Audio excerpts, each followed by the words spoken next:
അങ്ങനെ P Anwar Nilambur MLA സ്ഥാനം രാജിവെച്ചു. അൻവർ കോൺഗ്രസിലേക്ക് പോവുകയാണെന്നൊക്കെ കഴിഞ്ഞ ദിവസം വാർത്തകൾ പുറത്തു വന്നിരുന്നു. അതിനു പിന്നാലെയാണ് ഇപ്പോൾ രാജിയും ഉണ്ടായിരിക്കുന്നത്. അയോഗ്യതാ നീക്കം മുൻകൂട്ടി കണ്ടുകൊണ്ടാണ് അൻവർ രാജിവച്ചിരിക്കുന്നത് എന്നാണ് സൂചനകൾ. രാജിക്കത്ത് സ്പീക്കർക്ക് സഭയിലെത്തി കൈമാറിയതോടെ കേരളത്തിന് മറ്റൊരു ഉപതിരഞ്ഞെടുപ്പിന് കൂടി കളമൊരുങ്ങുകയാണ്. ഉടനെ തന്നെ നിലമ്പൂർ തിരഞ്ഞെടുപ്പ് പ്രഖ്യാപിക്കുമെന്നാണ് അറിയാൻ കഴിയുന്നത്. ഞാൻ പറഞ്ഞു, MLA സ്ഥാനത്തു നിന്നുമുള്ള അയോഗ്യതാ നീക്കം മുൻകൂട്ടി കണ്ടുകൊണ്ടാണ് അൻവറിന്റെ രാജിയെന്ന്. അതായത് പുള്ളിക്കാരൻ തൃണമൂൽ കോൺഗ്രസ് നേതാക്കളെ കണ്ടത് മാത്രമേ ഉള്ളൂ. തൃണമൂൽ കോൺഗ്രസിൽ അംഗത്വം എടുത്തിട്ടില്ല. പാർട്ടിയിൽ ഔദ്യോഗികമായി അംഗത്വം എടുക്കാൻ സ്വതന്ത്ര MLA സ്ഥാനം തടസ്സമാണെന്ന് വന്നതിനെ തുടർന്നാണ് ഇപ്പോൾ MLA സ്ഥാനം രാജിവയ്ക്കാൻ അൻവർ തയ്യാറായത് എന്നാണ് അദ്ദേഹത്തോട് അടുപ്പമുള്ള ആൾക്കാർ പറയുന്നത്. LDFിൽ നിന്ന് പുറത്താവുകയും UDFിലേക്ക് എടുക്കാതെയാവുകയും ചെയ്തതോടെ അൻവർ കഴിഞ്ഞ ദിവസമാണ് മമതാ ബാനർജിയുടെ തൃണമൂൽ കോൺഗ്രസുമായി കൈകോർത്തത്. കുറച്ചുകാലം മുൻപ് അൻവർ ഒരു കാര്യം പറഞ്ഞിരുന്നു. ഞാൻ തൃണമൂൽ കോൺഗ്രസിൽ ചെന്നാൽ അതിൻ്റെ ഉത്തരവാദി പിണറായി വിജയനാണെന്ന്. പശ്ചിമ ബംഗാളിൽ CPMും തൃണമൂൽ കോൺഗ്രസും ബദ്ധ ശത്രുക്കളാണല്ലോ. CPMിനോട് അത്രത്തോളം ശത്രുത വച്ചു പുലർത്തുന്ന ഒരു പാർട്ടിയെ കേരളത്തിലേക്ക് കൊണ്ടുവരുന്നതിന് കാരണം താനായാൽ അതിന് ഉത്തരവാദി പിണറായി വിജയൻ എന്നാണ് അൻവർ പറഞ്ഞത്. UDF മുന്നണിയിൽ എടുക്കുമെന്ന് ഈ അവസാന നിമിഷം വരെ അൻവർ പ്രതീക്ഷിച്ചു. ആലോചിക്കുകയാണ്, ചിലപ്പോൾ എടുക്കും, 1-2 പേരോട് ചോദിക്കാനുണ്ട്, നാളെ നമുക്ക് ആലോചിക്കാം എന്നൊക്കെ പറഞ്ഞ് ഇതുവരെ അൻവറിനെ മോഹിപ്പിച്ചു കൊണ്ടിരുന്നതല്ലാതെ യാതൊരുവിധ നടപടികളും UDF കൈക്കൊണ്ടില്ല. UDF വെറുതെ ഓരോന്ന് പറഞ്ഞു തന്നെ മോഹിപ്പിക്കുകയാണെന്ന് 2 ദിവസം മുൻപ് അൻവറിന് മനസ്സിലായിരുന്നു. UDF അൻവറെ മുന്നണിയിൽ എടുക്കാത്തതിന് കാരണമുണ്ട്. കാരണം അത്ര നല്ല വാക്കുകളാണ് രാഹുൽ ഗാന്ധിയെക്കുറിച്ചും VD സതീശിനെക്കുറിച്ചുമൊക്കെ അന്ന് അൻവർ തട്ടിവിട്ടത്. നിലവിൽ TMCയുടെ സംസ്ഥാന കോഓർഡിനേറ്റർ പദവിയാണ് അൻവറിന് ലഭിക്കുക. ഒപ്പം കേരളത്തിലെ പാർട്ടിയുടെ ചുമതലകൾ ഏകോപിപ്പിക്കാൻ MPമാരായ സുസ്മിതാ ദേവ്, മഹുവ മൊയ്ത്ര എന്നിവർക്ക് മമതാ ബാനർജി ചുമതല നൽകിയിട്ടുണ്ടെന്നുള്ള വിവരങ്ങളും പുറത്തു വരുന്നുണ്ട്. സ്വതന്ത്ര MLA ആയ അൻവറിന് നിയമസഭയുടെ കാലാവധി തീരും വരെ മറ്റൊരു പാർട്ടിയിൽ ചേരാൻ കഴിയില്ല. അയോഗ്യതാ പ്രശ്നമുണ്ട്. ഈ അയോഗ്യത മറികടക്കാനാണ് PV അൻവർ ഇപ്പോൾ MLA സ്ഥാനം രാജിവച്ചിരിക്കുന്നത് എന്ന് വ്യക്തം. പക്ഷേ അപ്പോൾ ഒരു ചോദ്യം ഉയരുന്നു. MLA സ്ഥാനം ഒരിക്കലും രാജിവയ്ക്കില്ല എന്ന് പറഞ്ഞ PV അൻവർ ഇപ്പോൾ പെട്ടെന്ന് തീരുമാനമെടുക്കാനുള്ള കാരണം എന്താണ്? MLA സ്ഥാനം രാജിവെച്ചതിന് പിന്നാലെ മാധ്യമങ്ങളോട് അൻവർ ഒരു കാര്യം പറഞ്ഞിരുന്നു. താനിപ്പോൾ തൃണമൂൽ കോൺഗ്രസിൽ അംഗത്വം എടുക്കുന്നില്ല, പകരം അടുത്ത തെരഞ്ഞെടുപ്പോടെ പാർട്ടിയിൽ ചേരുമെന്നാണ് ഞാൻ മമതാ ബാനർജിയോട് പറഞ്ഞതെന്ന്. എന്നാൽ മലയോര മേഖലയിൽ ജീവിക്കുന്നവരുടെ പ്രശ്നം വലുതാണെന്നും അതിനാൽ മലയോര മേഖലയിലെ ജനങ്ങൾക്കായി നിങ്ങളുടെ രാജി സമർപ്പിച്ച് എത്രയും വേഗം മുന്നോട്ട് വരണമെന്നുമാണ് മമതാജി ആവശ്യപ്പെട്ടതെന്നായിരുന്നു അൻവർ പറഞ്ഞത്. അങ്ങനെയാണ് താൻ രാജിവെച്ചതെന്നും അദ്ദേഹം പറഞ്ഞു. ബിഷപ്പുമാർ ഉൾപ്പെടെ പലരോടും ആലോചിച്ചിട്ടാണ് രാജി തീരുമാനമെടുത്തതെന്നും അദ്ദേഹം വ്യക്തമാക്കി.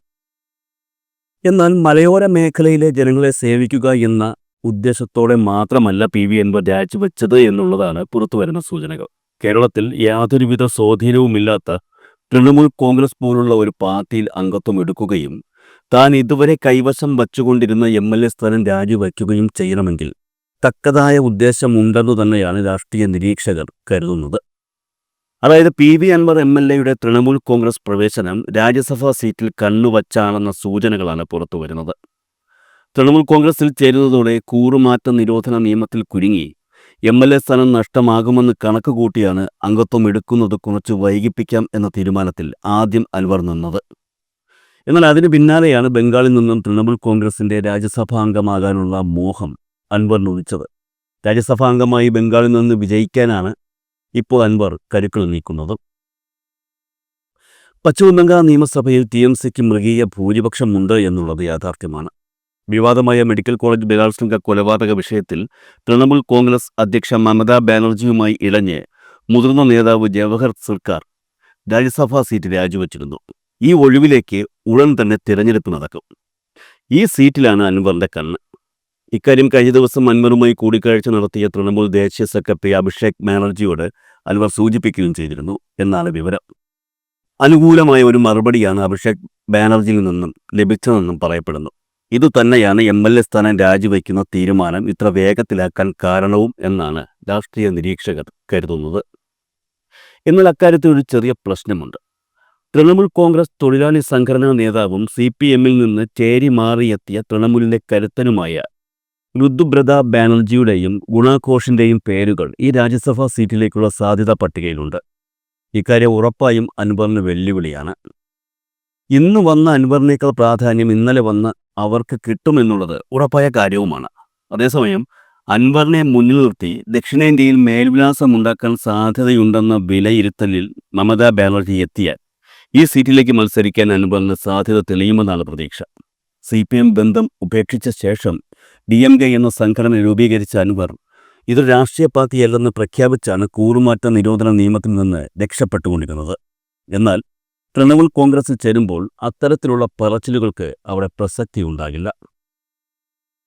തമിഴ്നാട്ടിലെ ഭരണകക്ഷിയായ DMKയുമായി ലയിക്കാനുള്ള നീക്കം അൻവർ നടത്തിയിരുന്നു. എന്നാൽ സഖ്യകക്ഷിയായ CPMന്റെ എതിർപ്പ് മൂലം DMK കൂടെ കൂട്ടിയില്ല. ഇതിനിടെയാണ് തൃണമൂൽ കോൺഗ്രസുമായി അടുക്കാനുള്ള നീക്കം ശക്തമാക്കിയത്.